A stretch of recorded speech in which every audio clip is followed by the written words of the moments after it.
This one isn't as zippy as I'd hoped. All right, well, we'll do some research. I feel like I should out. be doing yoga now. I really should. I'd be stretching. We probably all need yoga now. Oh, God, yeah, especially after last week. They have beer yoga. So, hello, everybody. This is saw that in London. your host, Chris, and this is another round of Monkey Business. In the studio with me, as always, is the irrepressible Billy DeTore. Hello. The irrepressible, maybe not nearly as repressed as we were accusing her of, but still, okay, there's the finger again. Yes, hello, Tanya Metris, and with me, as always, Ray King and Dolly. Hello, Dolly. It's hello. We're going to do that every time now. You need to know that. On the phone with us, A new voice in the crowd, and with us, my dear friend Cheri Elbersky from the deep regions of it's Rome. We're in Rome. Utica. In I'm Utica. in Clinton. Clinton. In Utica, where when in Rome you do as the Romans do. But you're not in Rome anymore, so that works. Nope. Cheri and I have been friends for a very, very long time, and as Cheri will have you, we'll tell you the anecdote some other time. But Cheri's actually my first wife, but not legally. Anyway, it's more of an in joke Back than in anything medieval else. times, it was. Back in medieval times, apparently when you share chocolate, you're married, and that'll explain why the You've church kind of married a lot, regulated. then. I've gotten married a lot over the years. I'm like, what is that? Taylor? What's that? Elizabeth Taylor? Yeah, Elizabeth Taylor. Thank you, Dolly. All right, so Christopher Taylor. yeah, Chris. Well, you know what? That's Air got a nice high ring five to it. for you, Dolly. I think you just came up with a new pen name for me. Christopher Taylor. Sarah, when I finally start publishing books, it'll be under Christopher Taylor now. Okay. I'm gonna see. I'm writing that I down. get royalties. No, you don't. You'll be my agent for the booking tours. Anyway, book signings. All right, so 50%. gang, the reason that I'm having Cheri call in is one, she's awesome. That's like the main reason, and she's always got a great opinion on things. She has opinion on everything. She's got an opinion on everything, and she's not afraid to share it. Usually not. And since you've been listening to our podcasts, what was it you were just telling us? You were telling us a quick anecdote before we started recording. Okay, well, what I was saying was that I listen to several podcasts, and I'm very big on them. I listen to them all the time. But this podcast is the only one that I actually talk back to. I think that's fantastic. So here we are. Out loud, my family thinks I'm crazy. And to add to this whole crazy woman motif that I've got going on with your podcast, I was listening to it while I was in Walmart today and talking. And See, now that actually fits in with the Walmart. I knew I was listening to something. I was just randomly going, "Are you kidding me? What? No." Yeah, See, I'm developing quite the reputation. It's good to know someone else has visceral reactions to podcasts because I have a couple that just make me laugh out loud, and I take the bus to and from work or home from work. And there are times where I try and not laugh because I would look ridiculous sitting by myself laughing out loud. And so I'll try and hold it in. I just start shaking, and then eventually I laugh. I've actually had people move away from me. I call it my own form of Tourette's. There you go. Actually, in midway of writing, because I write my own comic, Right. I'll be listening to the podcast, and because it's so damn funny, I'm over here writing what you guys are saying. Oh, I'm see? like, crap, that's not what that person was We're not supposed to background say. noise at that point. We're actually, we're dictating at that stage. That's amazing. All right, so the first run, I wanted to give Cheri a chance and I'm Cheri, I'm going to love having you on board if you want to give a regular call in every so often to abuse us. But I just friended you. awesome. Tanya just friended you on Facebook.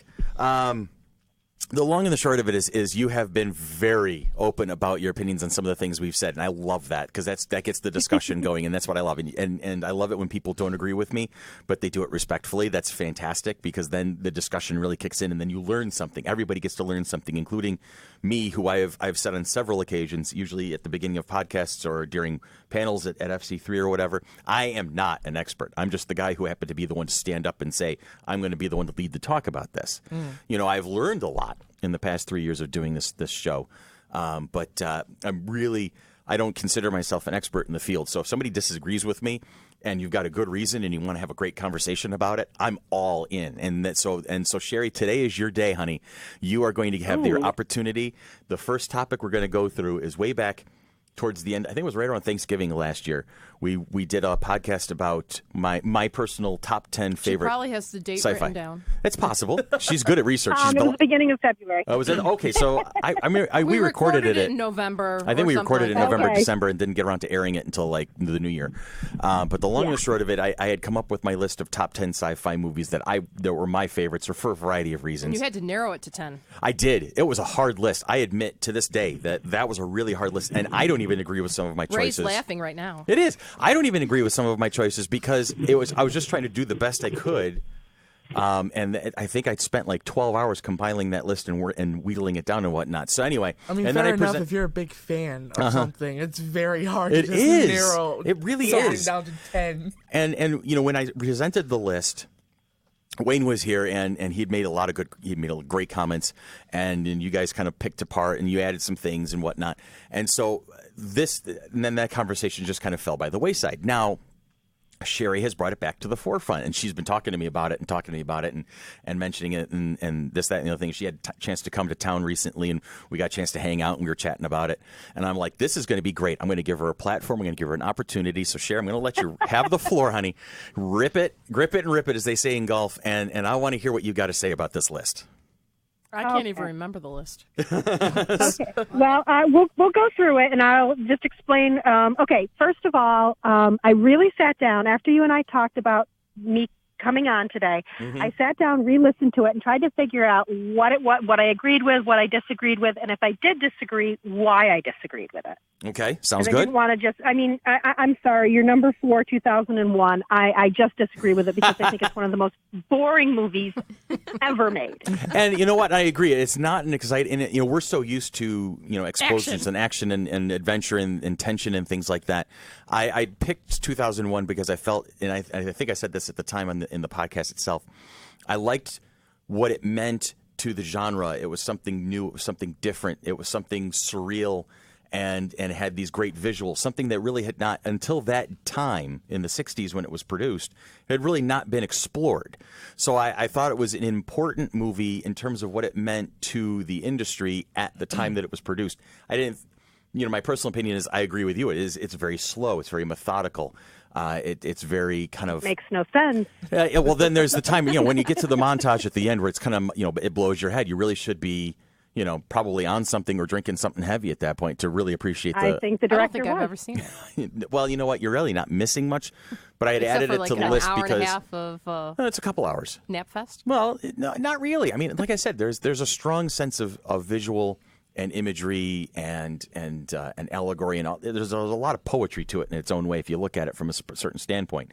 I felt, like I said, it may not be a great film of all time, but it was an important film for what it's represented at the time it was produced. But anyway, carry on, Cheri. I'm not going to sit there and talk. According to Cheri, it's not a good movie at all. Well, there you go. There's that, and that's a valuable opinion too.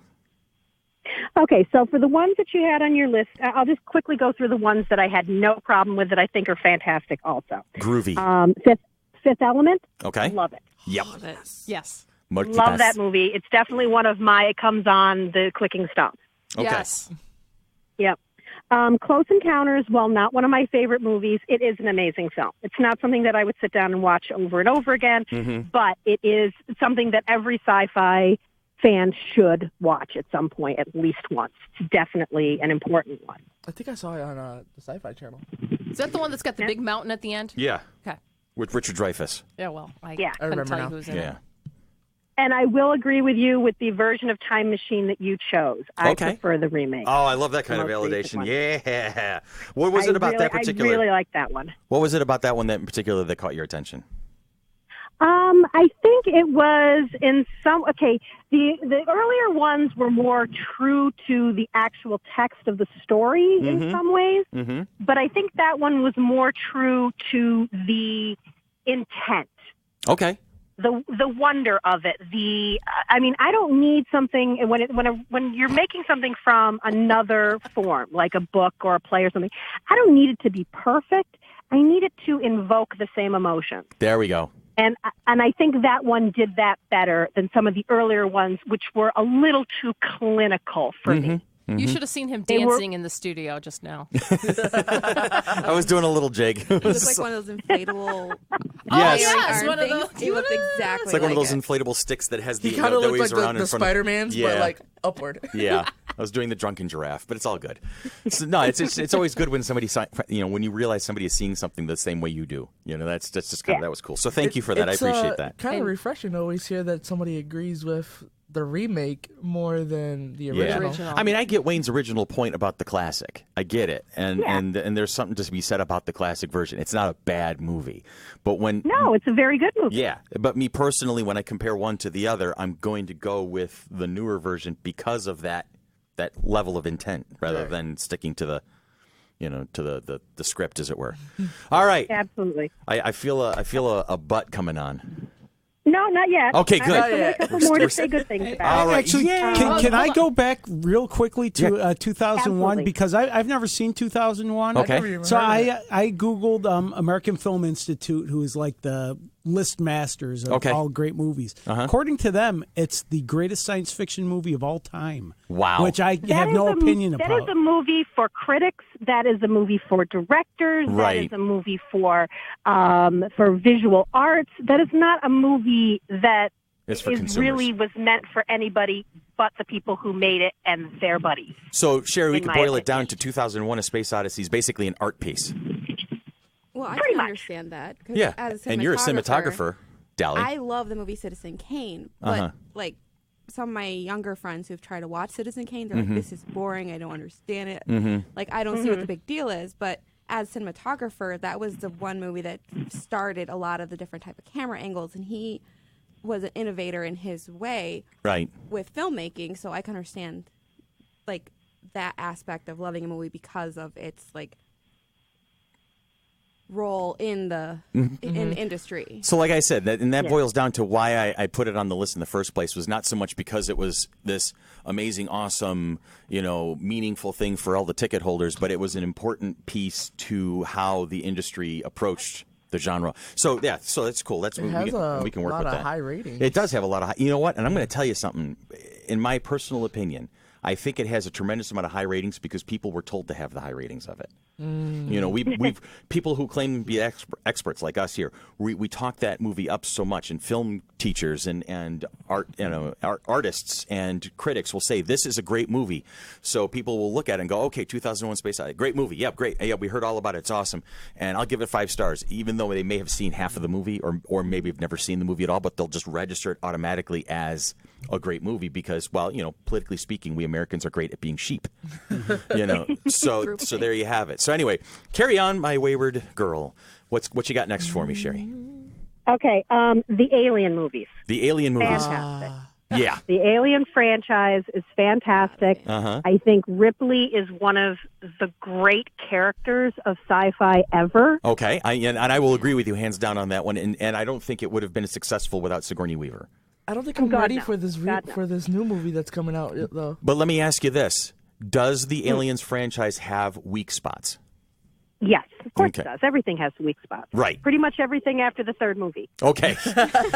so you and I are pretty much right on dead agreement with the aliens with aliens right there. So that's cool too. So you didn't like Aliens versus Predator? You know what? I didn't even see that one. I wrote that one off when I saw the first trailer. Oh wow, really? Yeah, when I saw the first trailer for Aliens versus Predator, I'm like, not even a chance. I think I was like 10 when that movie first came Yeah, out. stop I it, watched puppy. Prometheus and I wanted my money back. I was like, I think I've seen the I wanted to first kill one. myself for having ever watched that movie. I watched the first I left angry. 15, 20 minutes of Prometheus, and I had rented it, so I had a DVD, so I was able to peacefully shut it off, pop the DVD back into its case, and go about my business without any real regrets. I loved the visuals of the first few minutes of Prometheus. The ship and the way the paid crew $1 interacted and and I was everything. still mad. Yeah. Okay. Well. You want your dollar back, right? Dolly wants her dollar back. Hey, that dollar could have got her some chips. Yeah, some chips. I you go. can't jump onto the Alien franchise. 'Cause Really? That's just not my take and Is it the style. whole alien coming out of the stomach It's just thing? The second one's maybe the best monster movie ever. I'm with you on that I'm one, not Billy. a big monster They did it better movie in Spaceballs. person fan, that type of thing. It took me forever to see Spaceballs. So okay. not again. So yeah, I think I've seen Alien, but it's not something that I would. The go first back Alien was the first movie to genuinely put me behind the couch shaking in fear. And I was 17 or 18 when I finally saw it, too. So let that be a perspective for you. It came out when I was 9. I waited a long time to finally see it. Oh, man. Yeah. So. But yeah, I'm hands down. I think Aliens. It was probably one of the best action or monster movies ever. But anyway, all right, carry on, my dear. Okay, and the last one that I'm going to agree with you on is Blade Runner. Okay. Which, if we're talking about visuals, if we're talking about evoking a feeling based on just the world building, that's an amazing movie. Oh, yeah, absolutely. Okay, now we get into the ones I don't agree, and I want to preface this by I think my disagreement comes from I think that you and I have a different definition of sci-fi. Okay. All right. I think I know where you're coming just by that statement. On your list that I do not consider sci-fi. All right. Let the discussion, let the debate begin. Okay. Now, Mad Max, in my opinion, is not sci-fi. All right. Why not? Okay. To me, and this is, I mean, both of our opinions are very valid. There's different schools of thought on this. Some people automatically put dystopian stories under the heading of sci-fi as a subgenre of sci-fi. The post-apocalypse kind of gathering. Yeah. Okay. Yeah. I put dystopian fiction as a co-subgenre with sci-fi under the category of speculative or genre fiction. See, you just became 10 times more intellectual than I am on that one. I'm serious. I think there's several subgenres. There's horror, sci-fi, fantasy, dystopian. The only subgenre that I would actually put directly under sci-fi would be something along the lines of steampunk. Okay. Because to me, if there's not some sort of advanced technology and or space involved, to me, it's not sci-fi. Okay. And it's funny. And to me, Mad Max is not sci-fi. Gotcha. I just Googled science fiction definition, and according to dictionary.com, it uses scientific discoveries or advanced technology, as she says. So, nice job. So Mad Max. But there are some people who put dystopian under it, so I understand why they would think that. But but in my opinion, Mad Max doesn't belong on the list because it's not sci-fi. Hey, you know what? Your argument was not, well, I don't want Mad Max on the list because it sucked. You know, that's you had a logical, rational reason for it. So, and I'm actually, I think I've seen that one. I'm feeling a little on the educated side on this one right now because I'd not really considered that, and you're bringing up terms that I was not familiar with. So it definitely helps kind of put it in a different perspective. So that's cool. Thank you for that. All right, moving on. And one of your honorable mentions, I think, also I take off the list because of that, and that's V for Vendetta. All right, yeah. I mean, when you put it that way, when you describe the way you did with Mad Max, then V for Vendetta is it. You know what? And V for Vendetta is more of a comic book movie because it came from a graphic novel. Right. Yeah. You know, so and I put like superheroes while they would be considered sci-fi. I put them also as a separate category, but that's only a personal preference. Gotcha. And I think we've talked about that in the past because especially when we've had our discussions of the Marvel Cinematic Universe and the DC Cinematic Universe, et cetera. We've kind of talked about the differences between sci-fi and comic book movies, and there's a whole lot of stuff going on there. And it's funny. Just this week, I was thinking about the difference between sci-fi and fantasy because my wife and I binge watched a show called American Gods on Starz. How was it? I haven't seen that yet. So good. It's very good. But Susan liked it better than I did, and I tried figuring out why. And I think it's because, in general, I like science fiction better than fantasy. And this is this is definitely fantasy as far as I'm concerned. And I think that has something to do with it. There's more of a fantastical element to it than science, as Cheri says. All right, what do you got, Ray? I actually learned something new. You did? What'd you learn? Well, hey, Jojo, what do you say? I knew V for Vendetta was a comic, but I didn't know that it was under the DC comic. You did not know it was a DC property. See, that would be Detective Comics. Yes, Detective Comics. That I learned last week by DC Billy's movies are not t-shirt. all bad. There are a few good ones that are out there. I had no clue that was a DC comic. There you go. See, Ray learned something new. I'm a DC fan. See? We're taking away your DC You hang out card. with us, you learn things. I am enlightened. That's it. You now glow, Ray. All right. Cheri, keep us going. Please Okay, get us so back on my track. last one is one of the 2 points that I was a little worried to talk about because I know I'm going to step on major toes with this. And I don't know, and I cannot talk about it if you feel that you don't want to, and that is my opinion on Star Wars. All right. Here it comes. Go ahead. Okay, a while back I sent Chris a blog post by my favorite sci-fi writer. And the title of the post, I think, probably put him in the wrong frame of mind immediately. Mm-hmm. And that was, the title of it is The Lie of Star Wars as Entertainment. Yeah. I think I read maybe the first Line. No, I read into it. It was the a first couple 2 pages. lines. It was a couple pages long, and I think I read most of it, and then I started skimming, and then I was just like, "Fuck this." Oh, there we go. Yeah. We'll have to put explicit on this one, Oh, Billy. stop! People are used to me by now. Because you put explicit, I can actually use my favorite line from the blog. Yay! Go to it, hon. Okay, basically, the author's name is John Scalzi, who I absolutely adore his work. His thing is not that Star Wars is not entertaining and that you can't be entertained by it. His point is it was never intended. George Lucas didn't care if it was entertaining. See, and I disagree because I've heard enough interviews purpose. with the guy to know that he was trying to make a movie people would enjoy. It really was not his main point Okay. in making these movies. He had a mythology. Right.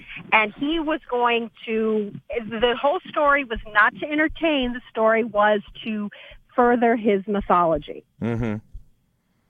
And anyone who thinks that he had a huge plan over what he was going to be obviously hasn't watched the movies back to back because there's so many plot inconsistencies Well, yeah. among the 3 films. Mm-hmm. The first 3, we're not even going to talk about the travesty that is the second trilogy. Okay, the prequels. Yeah. Yeah, the prequels. Yeah, we agree Because wholeheartedly there, my dear. That was an entirely different category. Oh, yeah. Oh, yeah. That was an entirely different order of magnitude. Mm-hmm. And the only thing that could have saved those was somebody else directing and writing them. Yes. And you and I talked a little bit about this because to me, the best Star Wars film, and I know it wasn't out yet when you guys did the original podcast, is Rogue One. Mm-hmm. To me, that is just the best Star Wars film made because it has, I think, the best complete story. Okay. Even though it kind of... It had a middle, it had an end. If that was the only movie that we had, you could follow it, and it was great. Visually, the acting was good. It was just a really good story. Okay. And the fact, but here's the thing is I'm going to debate your assertion that it's a self-contained movie because the whole the final sequence at the end where they basically craft this very elaborate handoff to the original 1977 Star Wars. Okay, but here's a question. If you cut out that scene, would it have made the movie any less good? I know, and I'm with you. It is one of my favorites of the Star Wars franchise. I'm curious as to the beginning, the middle, and end, where the end is just so intrinsic to the beginning of another movie entirely. So it's see, look at that. We got intellectual there for a moment. Yay. Yes, we can think. But no, but I'm with you on that one. It is an excellent movie, but do you rank that higher than even the fan favorite of Empire? My problem with Empire is because it is not a complete story, you can't, as much as people want to, you can't unhook it from Jedi. Right. It ends with a cliffhanger, which not many movies dare to do these days. Jedi is the weakest of the original trilogy. Okay, and I'm fine with that assertion. I mean, you asked me how I felt about the new one, the new trilogy, and I said I can't really judge it until I get the rest of the story. All right, so you're going to have to see The Last Jedi, and you're going to have to see Awakens from his nap. Which is what I've tentatively called the third movie, because you've got The Force Awakens, The Last Jedi from his nap. That's the way it's going to flow together. All right, so that's the working title of the third movie when it comes out. And so when you see those 3 movies together, you're going to be able to set that story aside and judge it and compare it to the rest of the saga, the rest of the franchise. Yes. All right. I mean, people want to separate Empire from Return of the Jedi. They want to. They want to, but they can't because there's so much hinging. And the other one is so problematic. Well, the teddy bear dance party at the end is what always throws me off. Between the two movies, it's one story. I'm with you. All right. And what makes Empire so great is George Lucas didn't write it or direct. She's right. Yeah, I can't argue that point at all. I can't argue that point at all. I mean, and there's only so much work Carrie Fisher could do on the scripts during that time. Right, and I mean his authoring of dialogue he can tell infamous. a good story, but he can't write the dialogue. He can't write the dialogue. Yeah, that's it. I appreciate George Lucas more for like his impact on the film industry as well. Yeah, because I want to hear from my cinematographer. Prior to Go ahead. George Lucas, there was a lot of linear editing, and he really didn't want to edit that way. And he's like, let's get the technology out there and let's try to do this, all the digital technology. And he wanted to do non-linear editing. So he was on the forefront of that, not the only one doing it. Eventually, Avid came out and they started their program. I'm going to stop you just for a second because we are the uneducated when it comes to certain terms.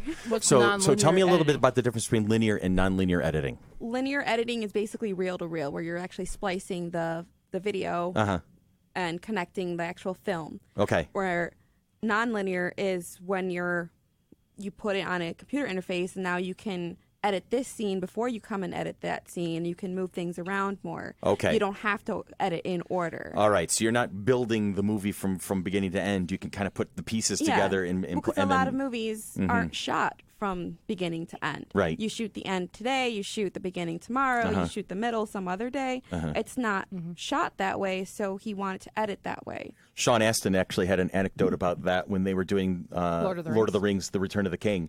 He said the very first scene that he remembers recording was him coming back and picking up Sam's daughter and saying, well, I'm home. And that was one of the first scenes he did as a Hobbit. He's like, where'd I go? The very first scene he did was one of the last scenes of the movie. So, all right. So I get that. Okay. So that would so confuse me. He kind of pioneered in that avenue of getting that done. So, because of the Star Wars movies and other movies that came after that, that's become the way we edit now, and it's a lot easier. Well, I assume assembling the story bit by bit, and then having the bits just kind of hanging out there. Having to wait until everything's shot and then shooting it. Yeah. All right. So we got a little. See, this has been an educational experience for me today, and that's what we were hoping to do. I have learned a lot today so far, and I love that. I love that very much. There will be a quiz later. There will be a quiz later. Oh, I'm going to fail it automatically. I was not a good student. He's playing with Mr. T. You're not the only one. I've been playing with the Mr. T bobblehead doll in front of me. So, all right. So where are we going to take this from here? We're going to keep talking. Let's keep talking about Star Wars. Do you have some more points about that one, Cher? The only thing, and since you already swore, I'll say this, and if you guys choose to cut it out afterwards, that's fine. Bring it on. Don't worry about it. There is a line in the John Scalzi blog post that and I'm paraphrasing because I did not write down the exact quote. Okay. But it's basically the Star Wars trilogy is George Lucas masturbating to Joseph Campbell and getting all of us to pay to watch The Money Shot. Wow. Damn. I do remember reading that line. I know which one you're talking about. And I think that was actually where I turned off the article at that point, is when I just basically, I'm like, so really? Are you turning off this podcast now? No, I wouldn't do that. I wouldn't do that. But it sounds really harsh. Yeah, it does. It does. I understand, because it's something you love. And you know me, I've never been, I like Star Wars, but I've never been the fan that you are. Yeah. So I could look at it and go, okay, what is he talking about here? And basically what he was talking about is he created this mythology. Right. And everything went to serve the mythology. Right. Whether it was a good story, whether it made sense to the story, whether it was going to work, he made the movies he wanted to make, and good for him. That's great. Everyone should be so lucky. Yeah, but true. We have to accept that he doesn't care if we watch him or not. Okay. He kept remaking them. Yeah, that's another thing that really always bothered me, was just how many times there was a new version of it coming out. It was almost like was like Douglas Adams had like 6 different versions of Hitchhiker's Guide to the Galaxy that were rolling around at one point or another. There's the original book. There's the radio show. The radio, the TV, 2 or 3 different movies, and then another book series that was kind of edited and whatnot before he passed away. And even that, it kind of dents your appreciation for the original story. And I would give anything right now. I would give anything for a clean copy of the original 1977 Star Wars that hasn't been edited. That hasn't been edited or added to or anything. I would just love to be able to see it in its original form just once. We might have that on Laserdisc. You might have that on Laserdisc? We might. Do we have a Laserdisc player, Andy? I used to have one. I don't know if we... Right next to your Betamax? I don't think we have a Betamax. And your TRS-80? Not 100% positive, but I think you might be able to find it on Fire Stick. You might be able to find it on Fire Stick these days? Possibly. I don't know. Chances are it's probably the edited version. Because I would love to be able to just see it again and just try to remember what it felt like to appreciate it the first time around. That would be a thing. Han Solo not running into the 20 million stormtroopers that were there. Yeah, I mean, even that. All the little things, which are, it's so cool. But, okay, it's cool, but, I'd like to remember it the way I remember it from when I was 7. Almost 40 years ago now. Oh, my God. I'm old. I thought you said 4 years ago. I'm like... What else you got for me, kiddo? 40. 40. Okay. Well, did you want to know some of the ones that I had on my list that were not on That is a given. Absolutely. I don't even have to think about saying yes to that one. Absolutely. Okay. A couple of them are strictly just I like these movies. Okay. There's The Last Starfighter. Oh, see, a classic. And like I admit freely, like I said earlier, it was really hard to put my list together. Was that the one that came to like to Earth and it was part of No, the kid was playing the video game and it was actually a recruiting tool. And so the alien nation came and found him and recruited him. Robert Preston. I loved that movie. Yeah. That was just a fantastic movie. It was Lance Guest was the kid. Yeah, I think in a lot of ways it was slightly groundbreaking because before that, most sci-fi was really for adults. Right. Kids liked them, teens liked them, but that was the first one that was really made for a teen audience. Right. Absolutely. The character was a teenager. It had things that kids from the time could relate to, like with the video games and everything. And I'd say it was just a fun movie, in my opinion. And I agree with you completely on that one. It was a fantastic movie. Give me another one. Enemy Mine. Another great 80s sci-fi. Absolutely. Lou Gossett Jr. and Dennis Quaid. I loved that it was very much two different people have to work together, and they find that they have more in common, and it really changed Dennis Quaid's character. It did. Who he was and how he reacted to things. I really liked that. How at the very end he goes to the alien home planet and presents the child and does that whole speech at the end. I thought that was fantastic, and I love it when you can bring back classic stories and show the timelessness of the central core message, because that still applies to today. We have these big divides, and there's still commonality that we've kind of glossed over. We ignore almost. So there's a timelessness to a story like that. Yeah, and what I also love is that, and then when that child brought his own child. And had to recite the lineage. Yep. Dennis Quaid's character was added. His name was added to their lineage. And that's phenomenal. That was always the part that gave me chills when I was watching that movie. Yeah, absolutely. And when they were trying to learn each other's language, early on in the movie, that was hilarious. It ended to that, and it wasn't that slapstick. We're trying to make you laugh. It was just a very natural, organic kind of how it unfolded. There was comedy there just because of the way the two were interacting with each other, and I thought that was great. As a cinematographer, Dolly, do you ever see some of these 80s movies? No. I've seen The Last Starfighter, but I haven't seen Enemy You got some Mine. homework ahead of you. I've heard of The Last Starfighter. I think Mom talked to me about it. I think we'll have a movie night at my house soon. We'll do that. We'll have an 80s sci-fi movie night. Cheri, what else you got for me? Down. I've got The Matrix. Okay. As long as we pretend that the second and third ones never existed. I'm with you. And I think that's why I kind of skirted around Matrix when it came time to the original formation of this list. Because, I mean, you can look at it as an action movie that uses science fiction to kind of give you those opportunities to have the cool visuals and the acrobatics and whatnot. But I also, when you have the first movie is very powerful, and then the second movie and third movie ruin that power. I felt like I wanted to kind of steer away from that particular franchise. And the reason why I'm able to divorce it from the other ones is because if the other two had never been made, it was still a complete story. Exactly. Yeah, you can carve that first one off and just roll with it. She physically just divorced all the movies from the first one. She said, "Nope, go home. Done. Animatrix doesn't exist. It's all good." I can do that with Star Wars. I don't think you need to. If something horrible had happened to George Lucas after Star Wars was made, and it was the only movie made, it would still be a great movie. And I still think it would be that franchise or that global cultural kind of impact. It still would have that kind of impact to this day. It didn't need to go any further than that and be good. So that I can divorce Star Wars, whereas I can't Empire Strikes Back. Okay. And because of Return of the Jedi. Yes, because it was part of one story. I'm with you. See, so Empire and Return of the Jedi are stepchildren. They're one movie in two. They're redheaded stepchildren. Don't say that. Don't say that when you have a redhead on the phone. Don't say that. I just said stepchildren. I didn't go anywhere else. Dolly threw the redheaded stepchildren in. I actually, you know what? I dated a redheaded stepchild once. They were really not that much of a problem. She was really kind of nice. I'm dating a daywalker. Hey, I was a redheaded stepchild. There you go. No, I was blonde as a child. You were, yeah. I was going to say. So. That's all right, honey. All right, what else are we going? Where are we going from here? Okay, the next one is very problematic, and I will not go down with this ship, but it's one that I enjoy, and I think visually it's fun, and that's Tron. You know, I'll respect that. Yeah. That's cool. I never did see the second one that came out a few years ago. I've seen Tron Legacy. How was it? It was good. Was it good? Yeah. I know Olivia Wilde was in it, and that's definitely a draw for my attention because, guy. I'm good with that. But it doesn't hurt that Bruce Boxleitner was just here. See, he was just here, so it's definitely on the forefront of my mind.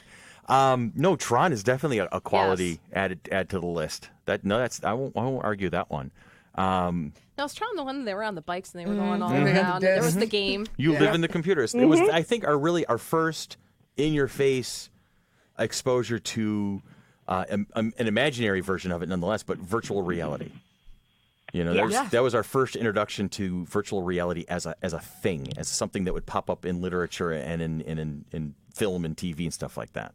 So I think that's why Tron was groundbreaking in that regard. Yes, I've seen both. Yes, you have. I've only seen the one. And I've seen the one often. And you know what? The dude is in Tron. Jeff Bridges? Yeah, Jeff Bridges. So, and Tron should just have, if they make a third Tron, there needs to be a rug that ties the whole room together. And then that'd be the perfect movie. I make a Big Lebowski reference and the room goes dead silent. I love it.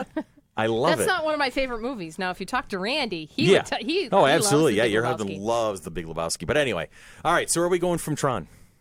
Okay, I'm quite the Trekkie. Yes, I do. But I am not a huge fan of the original series. I liked the movies, but not the way you did. So I had different views on the best Star Trek films than you did in your honorable mention. All right, and you and I have spoken about TV series, so I want to hear what you have to say about the movies. Okay, mine is my top is Star Trek: First Contact. Okay, Borg Hard, gotcha. Yep. Loved that movie. Thought it was great. And I think of the newer ones, of the reboot, I think the first one is the most important. Okay. It may not be the best. I will agree Beyond was fantastic.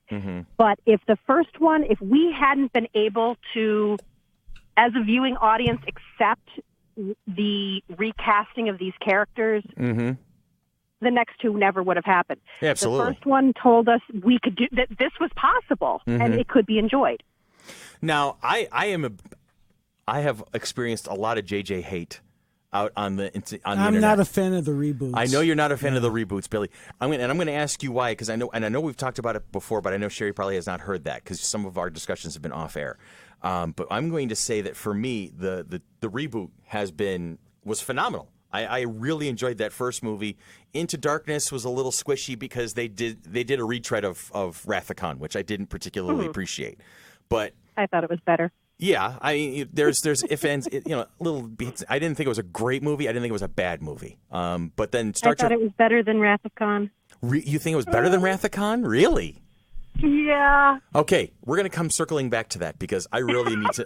That's that now. Now the debate's going to begin at this point because for me, the two best of the original Star Trek movies from the original whales. Well, the whales were fun, but I wouldn't consider it the best. I like the movie. It was a lot of fun. But I like the movie a lot. But Wrath of Khan and Undiscovered Country are my two favorite of the original movies. Star Trek films from the original franchise and Next Generation franchise. But anyway, Star Trek Beyond was, to me, an absolutely phenomenal, complete package of a Star Trek movie. Oh.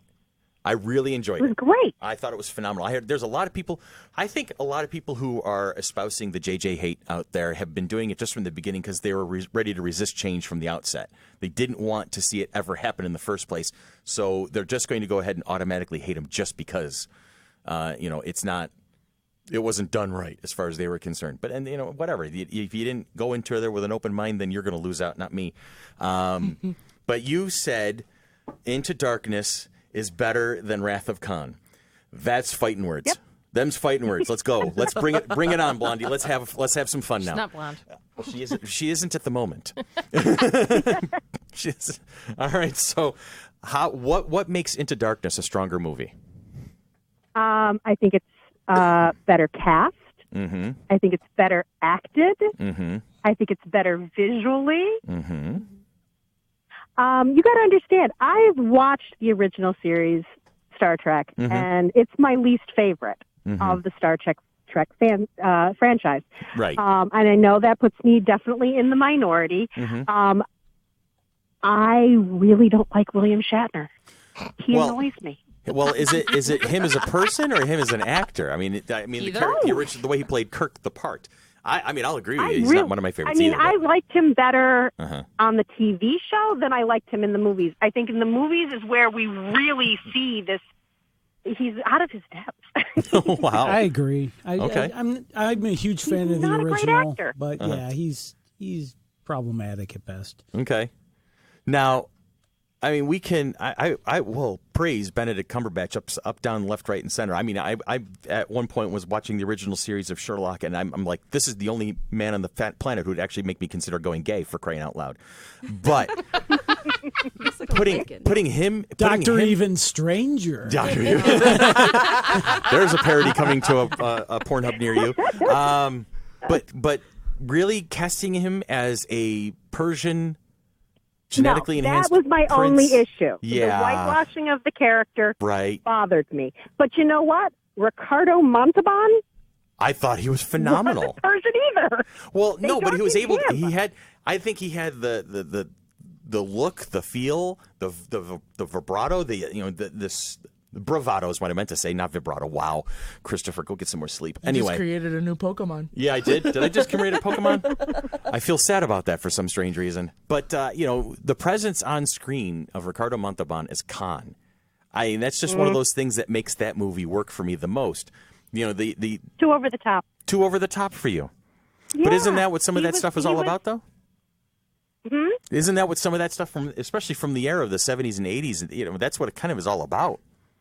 But yeah, him on the TV show was fine. Okay. That was fine for the time period. Mm-hmm. But when Wrath of Khan came out, he was playing to the back of the auditorium in a movie. Okay. And that doesn't work for me. Okay. Benedict Cumberbatch, for all of his the problems I had with the whitewashing of the character, right. He was much more restrained. I thought that made him much more menacing. Okay. If I had the two of them in front of me, I would have been much more afraid of his Khan.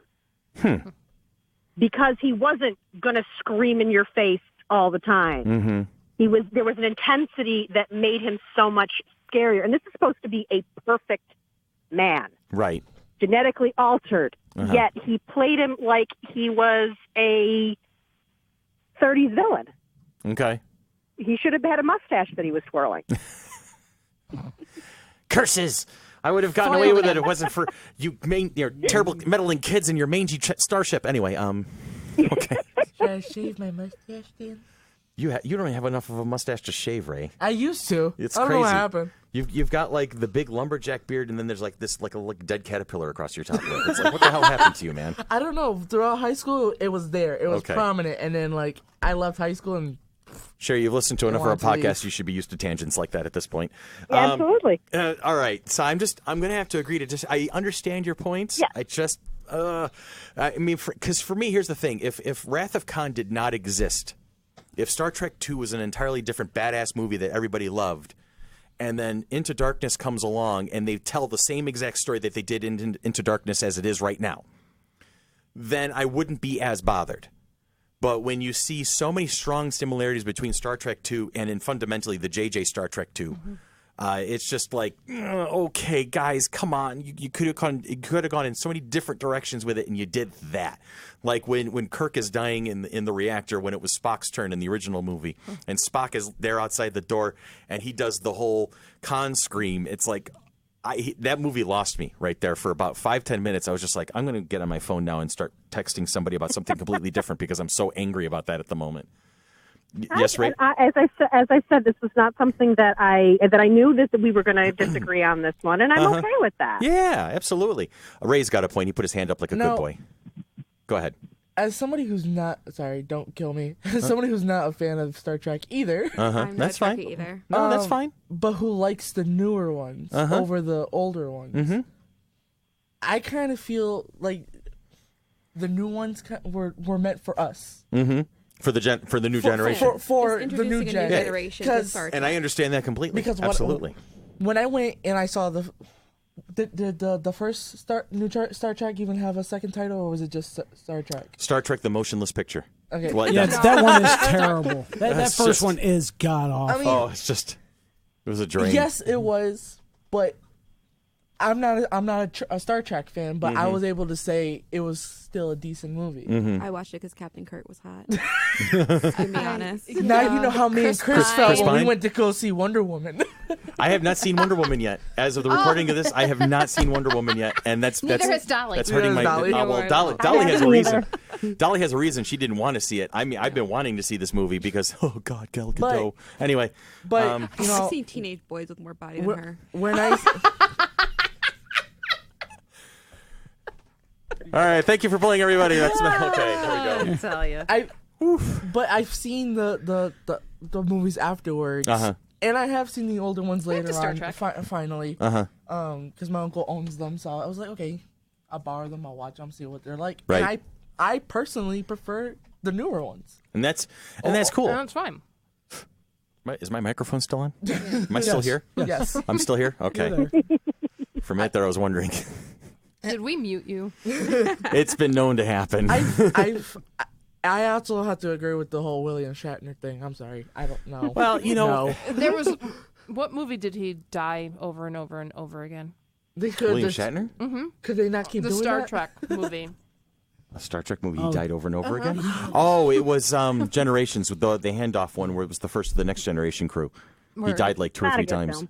No, it was not a great movie. The only good thing about that film is he died over and over and over again. I have to agree. Well, I'm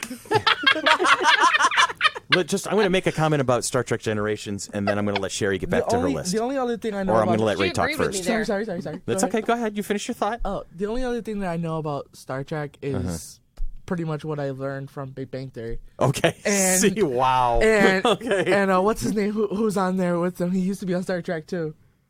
Will Wheaton. Yeah. Yeah, Will Wheaton makes cameos every That's so pretty often. much all I know about my extent besides the 2 movies. And like I said, I thought the newer movies are better. They're than the older entertaining ones. visually. Yeah. Star Trek as a franchise has a tendency of clinging to its own legacy way too hard. Two massive examples of that is Star Trek Generations, where they worked too hard to hand the movies off to the next generation. There should have been absolutely no tip of the hat to the original series. If it was going to be a next generation movie, start it out as a next generation movie and leave it as a next generation movie. It could have been a self-contained, nice way of, and they could have, blown up the Enterprise D and done all this other stuff to it. That's fine. All of that could have happened without Kirk and Chekhov and Scotty being a part of it and kind of becoming almost like an anchor to the story. The other most glaring aspect, the other glaring example of Star Trek clinging to its own legacy way too freaking hard is when they turned the Enterprise series into a holodeck episode, basically, for Riker. You know, I don't know, anybody here is familiar with the finale of Star Trek Enterprise. No. But the entire, the last episode was from the perspective, oh, please, I'm not spoiling a damn thing, was from the perspective I just started watching that series. And it's a great series. I'm not going to tell you anything about the series itself, but the final episode is basically the entire final adventure of the NX-01 Enterprise crew is told from the perspective of Riker being in the holodeck trying to work something out, and Troy in the background helping him deal with it. And so in essence, what happened is they created this almost like Dallas Bobby's Year Dead was a dream sequence kind of a thing, where the entire Enterprise series was a holodeck simulation that Riker was going through just so he could learn the history of these particular people. Oh. So I mean, they're saying that the stories that these particular characters went through, they were actual, you know, Star Trek history, but he was reviewing the whole thing so he could learn a little bit more about himself. Is in essence what, and I was just like, oh, you've got to be kidding me. So anyway, all right, where were we? I know, because we're good at tangents. We went off on a large tangent to Star Trek. Large sweeping Star Trek tangent. All right, which happens. It does. Bring us back, Cheri, please. Bring it on home. Okay. There's one last thing that was the thing that really made me angry. But before we get there, I promised my daughter that I would mention a couple of her favorites. A big shout out to Alana Spink, because she's awesome, and she is the mighty monkey wench. Yep, this is Monkey Girl's list. All right, so let's hear it. And she is 18, so it's mostly newer stuff. All right, that's cool. Okay, and there's 2 Disney films on her list. One is Lilo and Stitch. I love Lilo and Stitch. Oh my Definitely God! qualifies because of spaceships. Cried? Me too. I cried. With the ducky part. No, when they were going to take her away from her family. I'm sorry. Go ahead. No, go ahead. Okay. Another is what she considers to be the most underrated Disney film ever made, and that is Atlantis, The Lost Empire. I have to 100%. That is a great movie. I love that movie. Although I'm curious to... Well, okay, because it fits in steampunk. It really does. And you were talking about steampunk being an offshoot of sci-fi, so I see how that fits. Gotcha. I can't wait till that goes live and we action. we think of sci-fi as being futuristic technology from our point of view, but if you think about a movie that takes place in 1914, that was extremely advanced technology that did not exist. So in my opinion, that's it. That's why Jules Verne is considered the master of science fiction. You know, absolutely. Because all right, so good. I'm loving Monkey's list so far. She agrees with the Star Trek reboot. Okay. The 2009. Awesome. She loved Passengers. I had not seen that. Is that Jennifer Lawrence and Chris Pratt? Yes. I had not seen that one. I need to see Chris All right, Pratt. I need to see that one. Dolly's priorities are clear right now. That's on the Fire Stick. I know that. Go ahead. Keep going. I was keeping her from putting too many, because she's very into comic book movies, superhero movies, and Gotcha. but she made a case for one that I allowed her to put it on, and that was Guardians of the Galaxy. I kind of, as soon as you mentioned comic book movie, I saw that was coming. Now, has she seen the second one too? Also, Chris She's seen Pratt. Volume 2? No, we have not yet. All right. That and Wonder Woman are like on our, we have to do this immediately. All right. Like as soon as you get off the phone with me, take her to the theater right now. That's the best way to and play the it. last one is, it's on both of our lists, and this is the one where I got probably the most angry at the original podcast, and I yelled the most. Okay. And I know I texted you right after it saying, yeah, don't ever have me on the show, because... And then what did I do? I invited you right to the show. Because I do what I'm a couple told. months later. I do what I'm told. It's all good. Anyway, go ahead. Hit me. And the one that's on both of our lists is actually 2 films, and it's both the Ghostbusters, both the original and the reboot. Ooh, I do like the reboot. I have not seen the reboot yet. I haven't seen the reboot yet I either, haven't. but I love like it, Ghostbusters. Yeah. I love the original. I can't do the reboot. I think I like. Did you see I it? prefer the reboot for some reason because I really just can't get myself to watch it. I looked at the previews and I'm like, the black girl is like the I'm a black girl. Like so it's it's so like the stereotype in your face, kind of a thing. So stereotypical. Gotcha. And it Don't was just pay attention to. They made the worst previews for that movie. Okay. It's so not It's what just it the looks cast like. It really itself. isn't. All right. Well, I'm willing to give it a And I shot. agree that Ghostbusters 2 does not exist. Okay. Although sadly, Into the Ooze? did you see the kid that played the baby in Ghostbusters 2 committed suicide? Oh yeah, that this was a past story week? recently. Yeah. There was one of the twins. Yeah. He'd been struggling depression and other really? disorders for a long time. The other twin is just obviously heartbroken, but made a statement about it recently. Although I agree, the Ghostbusters reboot is hugely enjoyable. I really liked it. So. I have not seen it yet, but it wasn't from a lack of trying. It was just one of those things I just didn't get around to doing.